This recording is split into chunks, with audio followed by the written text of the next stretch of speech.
Buenas tardes, señor Burneo. Gracias por atender a sudaca.p. Eh, esta mañana nos encontramos con el con el economista, docente, ex ministro de la Producción y ex presidente del Banco de la Nación, Kurt Burneo, a quien hemos citado para conversar un poco sobre el Banco de la Nación. Usted hace poco ha señalado que son cuatro los bancos: BBVA, BCP, Scotiabank, Interbank, que tienen el 83% del sistema bancario. En este Mm. contexto, quería consultarle, ¿el Banco de la Nación está en la capacidad de competir con la banca privada? Potencialmente, por supuesto. Lo que Ujú, pasa es que para eso tienen que haber cumplirse varias condiciones. ujú. ¿Cuál es? Pero quisiera retroceder un paso. Ujú, sí. Cuando se habla de la concentración en un mercado, cuando estamos hablando de cuatro empresas bancarias que controlan el 83% del negocio, es obvio que no hay lugar para la libre competencia, Ujú, no hay opción para que funcione libremente la oferta y la demanda. Estamos hablando de un mercado oligopólico. Eh, y está claro, como en cualquier oligopolio, por definición son pocos ofertantes frente a muchos demandantes. ajá, Si uno mira en la vida real qué es lo que pasa con los distintos productos financieros ofertados por estos cuatro bancos, uno se puede dar cuenta con facilidad que no hay mucha diferencia en cuanto a lo que vendría a ser la tasa la tasa efectiva, por ejemplo, pagado por ellos o cobrado por ellos, dependiendo si estamos hablando de colocaciones o depósitos. ujú, Entonces, cuando los mercados son concentrados, evidentemente no hay opción para libre juego, oferta y demanda, y por lo tanto hay una mayor probabilidad de que ocurra lo que se llama un abuso de posición de dominio, que en cristiano significa básicamente aprovechar el poder de mercado, es decir, ujú, la capacidad de influir sobre los precios, en este caso el precio básico de la tasa de interés, tanto la activa como la pasiva. La activa es la que, con la que el banco le cobra a quienes les presta, y la pasiva es la tasa a la cual remunera a quienes depositan. ujú.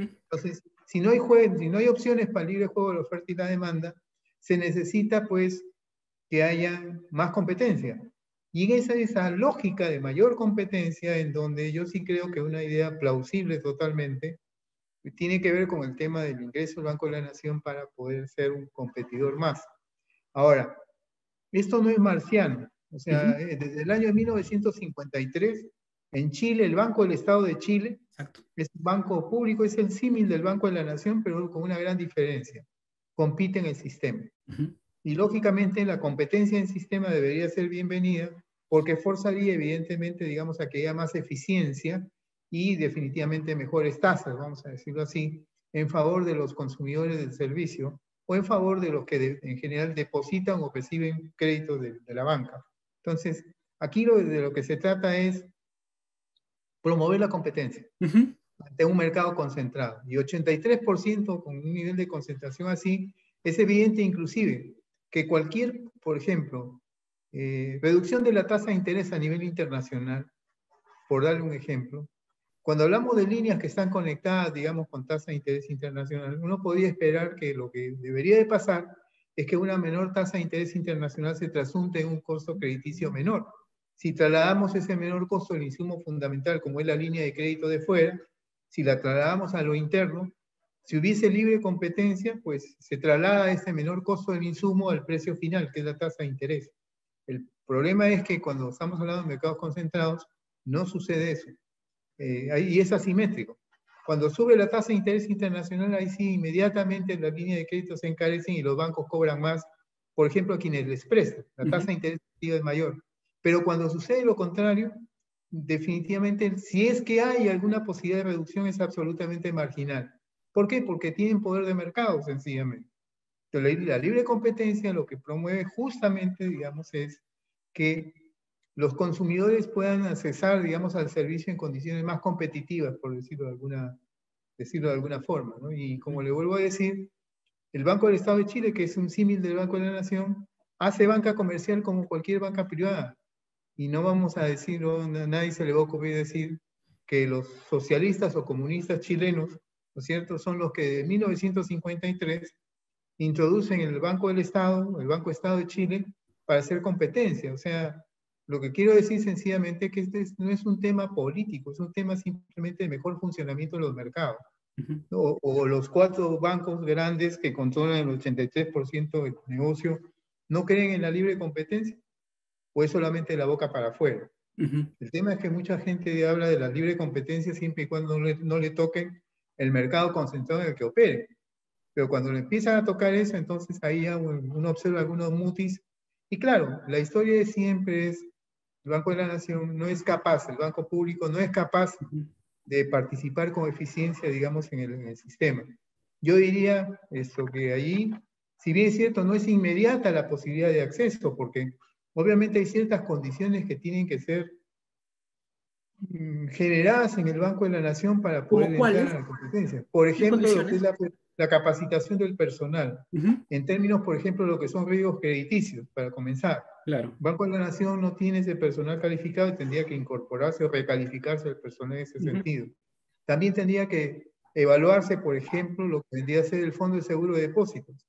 ¿Por qué? Porque si bien es cierto, el banco no está inscrito, no es miembro del Fondo de Seguro de Depósitos, debería de estarlo, porque obviamente ese es uno de los caballitos de batalla de la banca privada. Claro. Porque como el fondeo es del Estado y no el fondeo en el caso privado de los depositantes, entonces en el caso de la banca privada se plantea, digamos, que ellos estén como miembro del Fondo de Seguro de Depósitos, que es un fondo de seguro de depósitos que sirve cuando el banco se cae.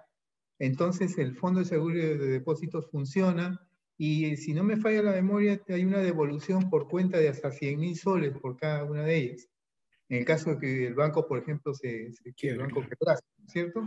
Entonces, el caso del Banco de la Nación tiene esa situación excepcional porque el fondeo del Banco de la Nación viene a partir de lo que es el Tesoro, la administración de los fondos del Tesoro Público. Y eso me lleva a otra crítica que viene inclusive de la propia superintendencia de banca, ¿no? Y que está relacionado con algo muy sencillo. Lo que dicen ellos, por ejemplo, es que en el caso del Banco de la Nación, el Banco de la Nación tiene una ventaja por el lado de la banca privada por el fondeo.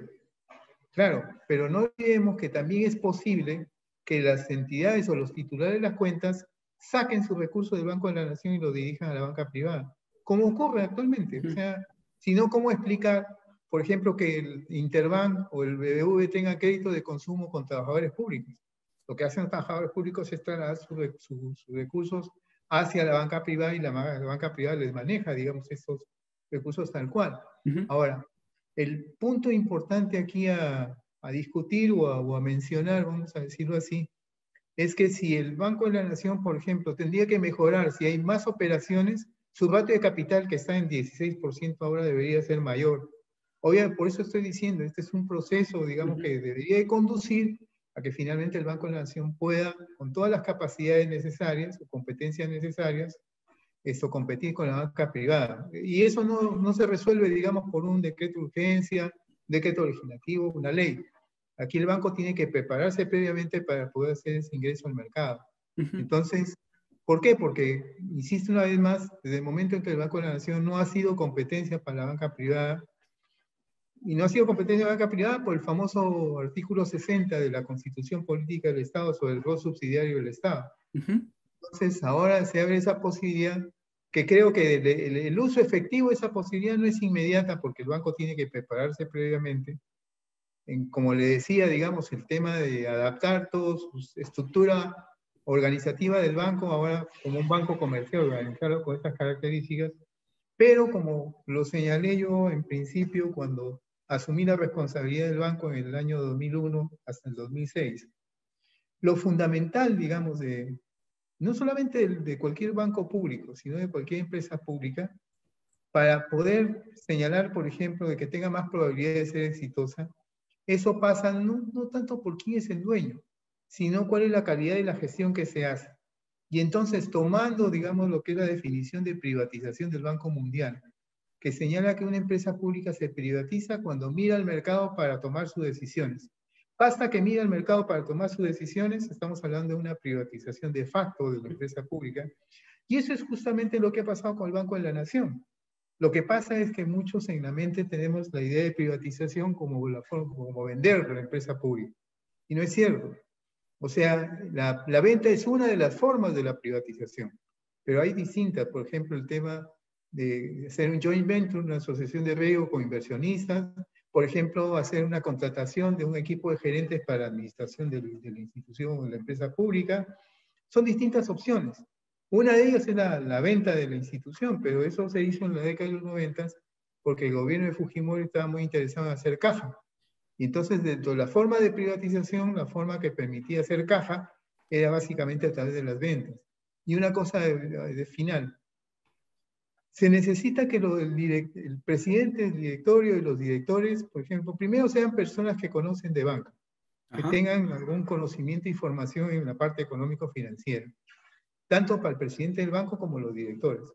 Pero la otra cosa fundamental es, tiene que haber autonomía. Porque desde el momento en que hay injerencia política para tomar tal o cual decisión, entonces definitivamente no necesariamente ese tipo de recomendaciones o de injerencia de carácter político coincide con decisiones de carácter técnico. En cambio, si hay autonomía para el presidente y los directores del banco, definitivamente, digamos, da esa posibilidad de tomar decisiones mirando el mercado. Es algo así como lo que sucede con el Banco Central. El gran éxito del Banco Central tiene que ver porque de momento en que los directores, tanto los designados por el Ejecutivo como también por el Congreso, cuando ingresan como directores del banco, ya se corta ese cordón umbilical de dónde viene. Estamos hablando de directores absolutamente independientes. Un poco, claro. La cosa es más fácil vacar al presidente de la República que sacar a un director del Banco Central, porque se necesita mayoría calificada y por falta grave. Ese tipo de autonomía, por ejemplo, sería muy interesante que pudiera trasladarse a lo que es el Banco de la Nación. Porque además el otro tema importante es, la banca privada dice, el Banco de la Nación compite con ventaja porque administra los recursos del Tesoro. Siempre la banca privada quiso administrar los recursos del Tesoro, pero solamente en la zona urbana. O sea, en otras palabras, quería administrar los recursos del presupuesto, pero solamente, digamos, en la parte urbana, la parte más moderna, vamos a decirlo así, donde hay menos riesgos. Y la pregunta es, ¿y quién se hace cargo de la pagaduría, por ejemplo, al interior del país? En zonas rurales, en zonas distantes del radio urbano, por ejemplo.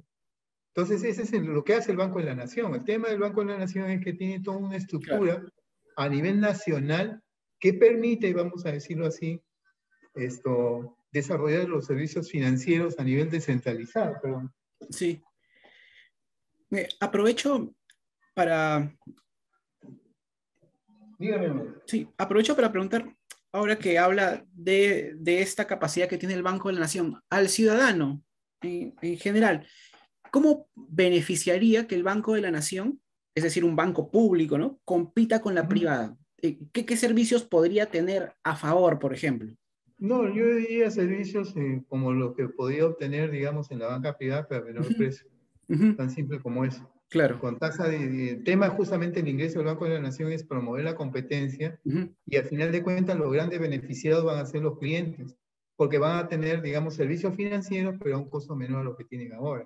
Justamente esa es la discusión sobre el tema del oligopolio. Pues. En un oligopolio los pocos ofertantes, que son los 4 bancos grandes, tienen poder de mercado, o sea, yo no he visto, por lo menos, que haya gran diferencia entre las tasas de interés de distintos productos financieros entre estos 4 bancos. No encuentro gran diferencia. Y entonces, si la pregunta es, ¿en qué sentido se va a beneficiar, vamos a decirlo así, las personas, la gente de a pie? Yo diría, se va a beneficiar por el lado de tener productos financieros a un menor costo y sobre todo con un carácter más descentralizado. Por ejemplo, le menciono como referencia nada más, el Banco de la Nación tiene una oficina en San Antonio del Estrecho. Eso está en el departamento, en la región Loreto. Se puede llegar ahí en 7 días por río o se puede llegar ahí en hora y media por avioneta. Yo he ido ahí, así que conozco el tema. Y entonces, ¿qué pasa en San Antonio del Estrecho? Tiene usted una oficina del Banco de la Nación que permite, por ejemplo, que los padres de familia puedan depositar los abonos o los pagos de la universidad de sus hijos que tienen en Iquitos, o puedan pagar a los proveedores de vacunas para los criaderos de pollos que hay por ahí. Y eso es facilitado por el Banco de la Nación, estamos hablando de una agencia por allí. Entonces, la gran ventaja del Banco de la Nación es que tiene una red descentralizada, pero que inclusive puede desarrollarse más servicios, por ejemplo, potenciando el uso de la página web, el uso de Internet, por ejemplo, que es importante, potenciando el uso de las tarjetas de débito y de crédito que tiene el Banco de la Nación. Pero lo más importante es que el Banco de la Nación llega a sitios donde no llega la banca privada. Entonces estamos hablando de una llegada del Estado con servicios importantes para la gente, cosa que no hace la banca privada. Y entonces al final de cuentas la discusión siempre era, ¿no? La banca Claro. privada decía que el Banco de la Nación tenía ventaja por el tema del uso de los recursos del Tesoro. La pregunta es, la pregunta es simple. Si quieren hacer uso de lo que yo les decía cuando estaban en el banco, ustedes quieren manejar los recursos del Tesoro Público, perfecto, pero háganse cargo de la pagaduría también a nivel nacional. Y no, pues ellos solamente querían encargarse de los recursos del Tesoro en capitales de región y a lo sumo en la capital de alguna provincia y nada más. Es algo así como que querían coger la carnecita del negocio y dejarse el hueso, digamos, al Banco de la Nación. Y aquí es todo, como dicen los carniceros, ¿no? La carne sale con hueso. Hace un momento mencionaba algo, un cuestionamiento que suele darse, que el Estado es un mal gestor, ¿no? Aquí me gustaría detenerme un minuto para preguntarle y para que el público lo entienda, ¿no?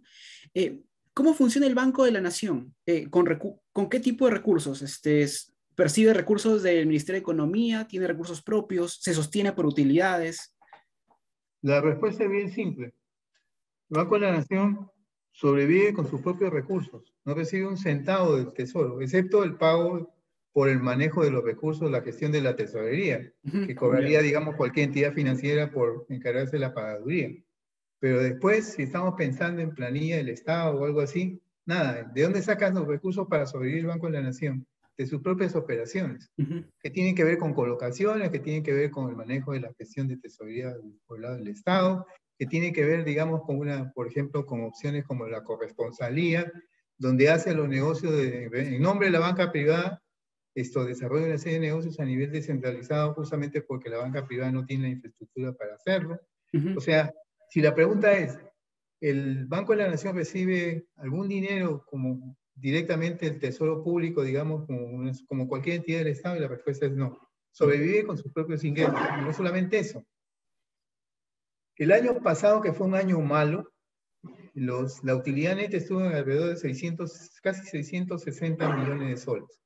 El tema es, y eso es lo que no se dice, es que la mitad de las utilidades del banco van derechito al Tesoro Público. En cualquier otro banco, en cualquier otra empresa, Que se las reinviertan, ¿no? utilidades o se distribuyen o se reinvierten. Claro. Y si estamos hablando de una empresa pública, en el caso de un banco público como el Banco de la Nación, debería de reinvertirse. Pero solamente tiene esa posibilidad por solamente el 50%. El otro 50% se va directamente al Tesoro Público. Entonces, si vamos a hablar de igualdad de condiciones, obviamente tendríamos que quitar esa otra, ¿no? Porque necesitamos reinvertir los resultados de la utilidad neta, digamos, para justamente potenciar la capacidad de acción del banco. Y con eso estaríamos más o menos nivelando la cancha respecto a la banca privada, ¿no? Claro, estos 600 millones de soles, dijo, ¿no? Si se Sí, reutilizan. 660 millones de soles el año pasado, que es un año malo, porque el año 2019 las utilidades netas estuvieron en casi 1.200 millones de soles. Ya creo que si se reinvierte servirían obviamente para potenciar el banco y entregar mejores servicios, que la descentralización sea mayor. Exactamente, para impulsar una mayor descentralización financiera, que ahora ya no va tanto por el tema de nuevas oficinas, tiene que ver con el desarrollo, sobre todo el potenciamiento de lo que es la economía digital, lo que es el uso del Internet, de las plataformas de comercio electrónico, por ejemplo, para poder promover operaciones en línea. Ya queda un poco en desuso, digamos, el tema de expandirse en la forma de nuevas oficinas, excepto algunos lugares claves, vamos a decir, que puedan funcionar como un hub para lo que son servicios financieros proveídos por el Estado. Pero además, cuando siempre se generan críticas respecto a este tipo de iniciativas, ¿no? Yo recuerdo que en el año 2002, cuando se generó el programa de préstamo multired, yo estaba a cargo del banco. Y la idea de ese programa era básicamente atender a jubilados y atender a trabajadores públicos. ¿Por qué esos grupos? Por la sencilla razón que ellos no eran sujetos de crédito para la banca privada. Entonces, en el directorio consideramos que sí podían ser interesantes sujetos de crédito y se desarrolló un programa de préstamos. Ese programa de préstamos, que la característica que tenía básicamente era, se hacían los préstamos y se debitaban de los abonos en cuenta, digamos, que recibían los jubilados y trabajadores públicos. Y funcionó como un relojito el programa de préstamos, tan así que, por ejemplo, el nivel de recuperación de los fondos estuvo en 99.98%. contra lo que se decía que iba a ser el descalabro del Estado, que iba a perderse plata. Yo soy un convencido, digamos, que cuando los criterios que se adoptan son técnicos para hacer funcionar un producto, eso es independientemente que seas público o seas privado en la entidad. Si técnicamente estás tomando lo mejor que hay dentro de lo que es lo conocido para poder prestar, para poder desarrollarte como banco, pues enhorabuena, y eso es exactamente lo que se hizo. Pero lo interesante de todo esto es que, como consecuencia de este programa de préstamo múltiple, se generó una nueva legión de sujetos de crédito que no tenían historial crediticio y que empiezan a tenerlo. Y adivine quién entró a continuación. La banca privada empezó a tomar, como ya tenía un récord crediticio, empezaron a colocar el producto gracias al desbroce que hizo el Banco de la Nación. O sea, yo diría, ¿cómo decir? Es una relación de complementariedad, vamos a decirlo así. O sea, el Banco de la Nación desbroza, digamos, ¿no es cierto?, el campo, y a continuación llega la banca privada. O sea, más bien a ellos se les facilitó las nuevas oportunidades de negocio como consecuencia del desbroce que hizo el Banco de la Nación. Esa fue una cosa importante, digamos, del préstamo. La otra cosa importante es que me sirvió de base para mi tesis doctoral en ESADE, justamente para demostrar la relación de complementariedad entre la banca pública y la banca privada, en contra de lo que dice la teoría tradicional, donde sencillamente se pone a la banca pública como un estorbo, un escollo para la banca privada. En el caso de la experiencia peruana no fue así, por lo menos tomando como referencia este programa de préstamo múltiple. Antes de para cerrar el tema del Banco de la Nación, una pregunta final sobre este ítem de la entrevista, ¿no? ¿Usted considera que la banca privada le preocupa o de repente siendo un poco más, o le teme al Banco de la Nación que ingrese a competir? Yo creo que sí. Porque como me decía mi amigo de que en paz descanse, don Javier Silva Ruete, él era el ministro de Economía y yo era el vice de Hacienda y a la vez era el presidente del banco. Y don Javier me decía, oye, Kurt, ¿sabes qué? Si hay un dolor que motiva a la gente, que es insufrible, es el dolor del bolsillo. Le mete la mano al bolsillo y chillan totalmente. Entonces la idea es, más competencia, ¿qué significa en lo concreto? Productos de mejor calidad y a menor precio. Ese es el resultado de la competencia. Si decimos que estamos convencidos de que el mercados perfectamente competitivos son los deseables en economía porque son mercados más eficientes, entonces, ¿por qué negarse a esa posibilidad? Insisto, no estamos hablando de que eso se pueda hacer mañana. Hay una serie de etapas preparatorias, digamos, para que el banco pueda ingresar, obviamente para tener las competencias que ahorita no las tiene, sobre todo por el lado de instrumentos y el lado de personal, pero de que es factible, pues es factible, como le digo, es solamente mirar al sur nada más y ver cómo funciona el Banco del Estado de Chile, para ver cómo, de qué manera, por ejemplo, el funcionamiento de este Estado, que hace banca comercial de tú a tú con el resto, ha servido, digamos, para generar competencia, digamos, dentro de lo que es el sistema financiero de aquel país. Si funcionó allá, ¿por qué no podía funcionar aquí? Cambiando de tema, luego de 20 años, Perú bajó la calificación crediticia, ¿no? Por el Moody's, fue anunciado ayer miércoles. ¿Qué pasa con esa rebaja en la calificación? ¿Cómo nos afecta? A ver, aquí yo quisiera poner paño frío sobre la cosa. ¿Por qué? El Perú no ha perdido la condición de grado de inversión. Como emisor de deuda, sobre todo en el caso de deuda soberana, no ha perdido esa condición. Lo único que pasa es que hemos descendido dentro de lo que es el grupo de banca de inversión, que es un grupo en el cual las posibilidades de entrar en default son casi inexistentes. Para que un emisor esté con el grado de inversión, se necesita que el banco de inversión corrobore que efectivamente es bastante lejana, absolutamente lejana la posibilidad de entrar en una situación de cesación de pagos. El Perú todavía, a pesar del downgrade que se ha hecho, todavía es emisor con grado de inversión. Lo que pasa es que sencillamente la reducción, en este caso de la calificación, hace, vamos a decirlo así, que sea un poquito más riesgoso, digamos, de lo que era casi nada anteriormente. O sea, el hecho de la calificación nos pone más o menos a 3 grados de perder el grado de inversión. O sea, lo que ha pasado es una bajada dentro de la calificación, pero siempre manteniendo el grado de inversión. Ahora, obviamente, si las cosas continúan un poquito pendientes de arreglar, por ejemplo, en la parte fiscal, por ejemplo, en la parte política, por ejemplo, en la parte de crecimiento económico, bueno, ahí sí podríamos pensar en que podríamos en muy poco tiempo perder el grado de inversión, o sea, bajar esos 3 niveles, esos 3 pasos que nos faltan para perder el grado de inversión. Yo espero que eso no suceda, vamos a decirlo así, pero tampoco llamar al alarmismo, ¿no? O sea, aquí lo que ha pasado es que estuvo en la cuarta línea antes de ingresar, de perder grado de inversión, ahora estás en la tercera, pero todavía tiene grado de inversión. Lo que pasa es que ya esto se veía venir porque la perspectiva, porque hay dos tipos de calificaciones. Te califican al emisor ahora y te califican también la perspectiva. Entonces, cuando se hace casi medio año, una de las calificadoras redujo la perspectiva, por ejemplo, de la parte del Perú como emisor, eso es ya un poco la luz ámbar que anunciaba que se venía un downgrade en cuanto a la calificación. Pero insisto, seguimos manteniendo el grado de inversión, lo importante es no perder esa categoría y no descender en los subniveles, en los tres que nos faltan para perder dicha categoría, porque es importante, digamos, en el sentido siguiente.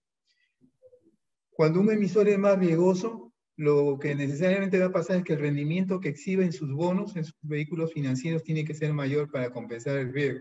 O sea, en otras palabras, la deuda va a ser más cara. Pero en el caso del Perú, insisto, a pesar de lo que ha pasado, viendo en perspectiva las cosas, o sea, yo no creo que se afecte en términos importantes el tema de rendimiento por la razón de que estamos viendo, pero sí podría incrementarse sobre la base, por ejemplo, de que continúe ese absurdo pugilato, digamos, entre lo que es el Poder Ejecutivo y el Poder Legislativo. No nos conduce a nada. Finalmente, si en algún momento se dan cuenta, esas fricciones que hay pasan factura, y esas facturas son en diferido. Pero el tema es que yo siempre diré que cuando hay una fricción, para que haya una pelea, un pugilato, tienen que haber dos. Yo confío, digamos, que en algún momento la parte de sensatez de alguno de estos jugadores, estos big shots que están en pleno pugilato, puedan darse cuenta del daño que están causando, y ahora sí ya no es tan cierto que la economía va aparte de la política. Definitivamente ahora sí se relaciona. Y lo peor de todo, digamos, es que si bien es cierto lo que acabo de decir, mantenemos el grado de inversión y la afectación sobre un mayor rendimiento, un mayor costo de la deuda es marginal todavía, pero eso sí pasa factura al sector privado. ¿Por qué? Porque lo que es el rendimiento de los bonos emitidos por el sector privado están conectados con lo que es el rendimiento de los bonos soberanos. Entonces, ahí hay que tener cuidado, porque para el sector privado sí puede haber, digamos, una mayor sequía, digamos, o en todo caso la necesidad de ofertar rendimientos mucho más altos, pero no ni siquiera como un resultado, una consecuencia de decisiones del sector privado, sino es una suerte de una externalidad negativa que surge a partir de lo que está pasando, digamos, con los bonos soberanos, ¿no? Pero yo no estoy diciendo que no tengamos en cuenta, pero ojo, no hemos perdido el grado de inversión, hay 3 niveles para perderlo, la idea es, como sobre la base de lo que estamos mirando ya, evitar de seguir descendiendo, y para eso una parte para mí muy importante es que cese este esquema de fricción, este pugilato entre poder legislativo y poder ejecutivo, ¿no? Y yo creo que depende de ambos poderes del Estado, dicho sea de paso. Claro, ahora que menciona el tema de la pelea constante entre ejecutivo, legislativo, en medio de toda esta crisis social, económica, salud, pandemia, ¿no? Han salido diferentes propuestas. Una de ellas es la del incremento del sueldo mínimo. Si bien es una buena propuesta, me parece, es en este momento oportuno plantearlo. ¿Se puede? ¿Estamos en las condiciones? ¿Las empresas, las MIPES están en esa posibilidad? A ver. Lo primero que debo decir es que la reactivación es bastante incipiente todavía. O sea, claro, se manejan números grandes. Por ejemplo, el primer semestre, el incremento habría sido de la actividad económica en casi 21 o 22% en el primer semestre. Pero en el segundo semestre la previsión es que se reduzca un incremento de solamente 3 o 2%, como consecuencia de lo que estamos conversando. Entonces, el tema de por medio es los números de crecimiento que se pueden ver en este año 2021, hay que tomarlos con cautela. Porque pueden ser números altos, o sea, las previsiones pueden estar en alrededor del 9%, por ejemplo. 9%. 10%, más o menos, ha dicho Sí, ahora el ministro Franco en su presentación. Ojo, la base de cálculo es una base de cálculo reducida. Estamos comparando con el año 2020, donde hubo una contracción de la actividad económica de menos 11.2%. Lo pongo de esa manera, porque esta es una suerte de espejismo de la estadística, de los números. A ver, imaginemos que con todo el esfuerzo de los peruanos en el año 2020 se produjo una silla, como bien final. Esa silla, respecto, digamos, a los 33 millones de personas que somos aquí en el Perú, es insuficiente para que puedan sentarse todos. Este año no hemos producido una silla, hemos producido 2 sillas, una más. ¿Cuánto es el incremento del PBI? Si asumimos que el PBI está reducido a lo que es el valor de la silla. Imaginemos que la silla implicó un valor de 100 y ahora que tenemos 2 sillas tenemos un valor de 200. ¿De cuánto ha sido el incremento? Del 100%, ¿no es verdad? Pero ha cambiado sustantivamente la situación que teníamos respecto al año pasado, de una silla para 33 millones, digamos, y con 2 sillas es prácticamente lo mismo. Pero tenemos un aumento del 100%, y decimos todavía, es una de las tasas más altas de crecimiento en América Latina. ¿A mí qué me importa América Latina? Yo lo que tengo que ver es lo que está pasando acá. Y entonces el espejismo de los números es que los incrementos sean espectaculares, pero en realidad estamos comparando con una base de información bien baja, lo ocurrido en el año 2020. Por eso que tiene más sentido mirar lo que pasa con la actividad económica hacia el año 2022, porque ella no tienes tú el efecto estadístico, ese espejismo estadístico de la base de datos de cálculo baja del año 2020, ¿no? Entonces, pero el tema es procurar maximizar el crecimiento. Si estamos maximizando el crecimiento, entonces la pregunta es, para poder hablar de los salarios, el salario mínimo, la remuneración mínima vital, que dicho sea de paso, no la define el Estado. La remuneración mínima vital es decidida por el Consejo Nacional del Trabajo, donde está el Ministerio de Trabajo, donde está el gobierno, están los representantes de los empresarios, representantes centrales sindicales. Si ese Consejo Nacional de Trabajo no se ponen de acuerdo para el aumento o la variación de la remuneración mínima vital, si no se ponen de acuerdo, recién va al Ministerio de Trabajo para que resuelva. Pero la lógica económica debe ser la siguiente. Para uno incrementar, ¿no es cierto?, lo que es el salario mínimo, tiene que haber una justificación económica. Y esa justificación económica tiene, por ejemplo, mirar la productividad. ¿Y qué cosa es la productividad en economía? La productividad en economía es básicamente el producto medio de la mano de obra. O sea, es el radio Q entre L, cantidad de productos versus cantidad de trabajadores. ¿Cuánto me produce cada trabajador? Ese es el producto medio de la mano de obra y ese es el concepto de productividad. Entonces, si el producto medio por trabajador no se ha incrementado, ¿sobre qué base voy a aumentar el salario mínimo vital? Porque el cuero sale en las correas. Si alguien me dice, si la productividad no se ha incrementado y si de todas maneras voy a aumentar la RMB, a alguien le voy a tener que cortar, digamos, la asignación que tiene dentro de lo que es la correa. Entonces, el problema está en que uno no puede aumentar, digamos, la RMB si es que no ha habido un aumento de la productividad laboral. Léase lo que es el producto medio de la mano de obra. Eso tiene que estar alineado definitivamente. Definir el incremento de la RMB independientemente de lo que es el aumento de la productividad es simplemente un error.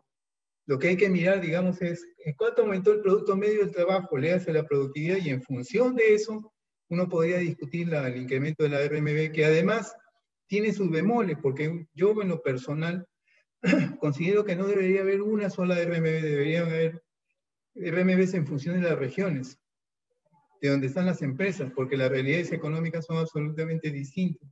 Es como, por ejemplo, ponerle la distorsión siguiente. En Cajamarca el costo de vida es más o menos similar al de Lima. Pero ¿cuál es el tema? Que quienes las pasan mal en Cajamarca son aquellos trabajadores que no laboran en actividad minera. ¿Por qué? Porque no tienen la magnitud de salarios que tiene la actividad minera. Pensemos, por ejemplo, en policías, en maestros, en representantes de ventas en las tiendas. Ellos afrontan un costo de vida similar a Lima en Cajamarca, pero el nivel de remuneraciones que ellos tienen distan bastante de lo que tiene la gente que trabaja en la minería. Entonces hay que ver ese tipo de situaciones, por lo que a mí me convence más que hace más sentido, por ejemplo, pensar en una RMB a nivel regional en términos diferenciados. Pero la base de cualquier incremento tiene que ver qué ha pasado con el producto medio de la mano de obra, qué ha pasado con la productividad. Una última pregunta es, la entrevista la estamos realizando un jueves mediodía. El ministro Pedro Frank, que acaba de terminar hace unos momentos su exposición en el Congreso por el tema del presupuesto. Quería recoger su opinión, cómo lo había visto, cómo lo analiza. Bueno, en realidad estamos hablando de lo que se llama técnicamente el presupuesto institucional de apertura, que es el que aprobaría el Congreso hacia finales del mes de noviembre. Yo creo que el punto no solamente va por el tema de la magnitud del presupuesto, sino la distribución del mismo, pero no la distribución por sectores, no la distribución por ministerios o por nivel de gobierno regional, nacional y local. Lo que hay que ver es en términos de funciones. Esa distribución funcional del presupuesto para mí es lo más fundamental para poder evaluar qué posibilidades tiene, por ejemplo, de llegar en términos efectivos el Estado. Por ejemplo, pensemos en lo que es salud. uno podría decir, bueno, salud, piensa uno en el Ministerio de Salud, mira el presupuesto del Ministerio de Salud y piensa equivocadamente que lo que tiene el Ministerio de Salud es lo único que destina el Estado para la atención de lo que es la generación de servicios de salubridad. La respuesta es, o sea, frente a eso es correcto eso y la respuesta es no. ¿Por qué? Porque hay actividades, por ejemplo, de lo que es el campo de salud, que he desarrollado, por ejemplo, por el lado de la Fuerza Armada, por ejemplo, a través de los hospitales y servicios que tiene de salubridad. Eso no está considerado en el presupuesto del Ministerio de Salud, pero forma parte de la función de salud. Entonces, necesitamos mirar en términos de funciones, primero para poder tener una idea de qué ha pasado con la asignación de recursos en términos de funciones, ¿no es cierto?, de actividades del Estado. Y la otra cosa importante, digamos, es, acá el punto no solamente interesa el producto que se genera, me explico mejor. Digo que no solamente importa el producto generado, sino qué se logra con el producto realizado. Un ejemplo, tengo una asignación de X soles para lo que es el programa, por ejemplo, de vacunación de niños respecto, por ejemplo, a lo que es la sarampión. Ejemplo, tengo X cantidad de soles para atender a esa cantidad de usuarios. Imaginemos que efectivamente se gasta el 100% de los recursos asignados para la vacunación, digamos, de los niños para sarampión. Y la pregunta es, ¿qué me debe interesar? ¿Cuánto gasté o qué logré con el gasto ejecutado? Y eso es entrar ya a la parte de meta económica, esa es la parte de metafísica. Muchas veces nos quedamos en si gastó o no gastó, pero la pregunta del millón es, ¿qué se logró con el gasto ejecutado? O sea, esa es la diferenciación entre lo que es el output y el outcome. El output es el producto, pero la pregunta es, con ese producto, ¿qué se logró finalmente en términos de resultados? Y ahí sí, vamos a decirlo así, la evaluación es mucho más específica, yo diría mucho más cercana, digamos, a lo que es el objetivo del presupuesto. No solamente se trata de generar producto, sino se trata de ver qué se logra con el producto logrado, logrado a partir de la ejecución de recursos presupuestales, ¿no? O sea, pasar de lo que es el producto a lo que es el output, a lo que es el outcome, del producto a lo que es el resultado. Y ese segundo paso que hasta ahorita solamente está circunscrito en lo que es el famoso presupuesto por resultados, debería ser más extendido en términos de evaluación presupuestal para finalmente estar no solamente seguros cuánto se gastó en los recursos, sino que se logró con el gasto que finalmente se hizo posible a través de distintas unidades ejecutoras, ¿no? Listo, señor Burneo. Agradecerle nuevamente por su tiempo. Una curiosidad. ¿Ha tenido acercamientos con el presidente Pedro Castillo nuevamente luego de su alejamiento del equipo técnico de Perú Libre? No, ninguno. Que quedó ahí luego de su alejamiento, nunca más hubo una conversación. Por lo menos de mi lado, o sea, dije las cosas que tuve que decir en su momento, ¿no? Y creo que ese tema del linde con el señor Cerrón, que lo mencioné en aquel tiempo, claro, finalmente ha terminado siendo, digamos, un tema fundamental para que la gente, digamos, pueda ver con una mejor aproximación lo que está pasando con el gobierno. Entonces, claro, o sea, tendría que irse Vladimir Cerrón para que usted de alguna manera pueda colaborar con el yo no gobierno, sé si tentar alguna tendría que cartera. irse, por lo menos él es el presidente, el dueño del partido, no es el dueño de la pelota, ¿no? Sí, Lo que está pasando es como Kiko, digamos, en la vecindad, o sea, es el dueño de la pelota y el dueño de la pelota puede ser complicado decirle voy a jugar en la cancha, ¿no? Pero yo creo que hay matices, hay gradientes, digamos, hay niveles, ¿no? Yo lo veo por ese lado. Pues si la pregunta es si me han contactado otra vez como la vez anterior, la respuesta es en negativo. Y si lo van a hacer o no lo van a hacer, eso habría que preguntarle al profesor Castillo, ¿no? claro. Y ese ron de pasadito. Muy bien, señor Burneo. Muchas gracias por su tiempo. A usted. Gracias por la Buenas entrevista. tardes. Buenas Hasta tardes. luego.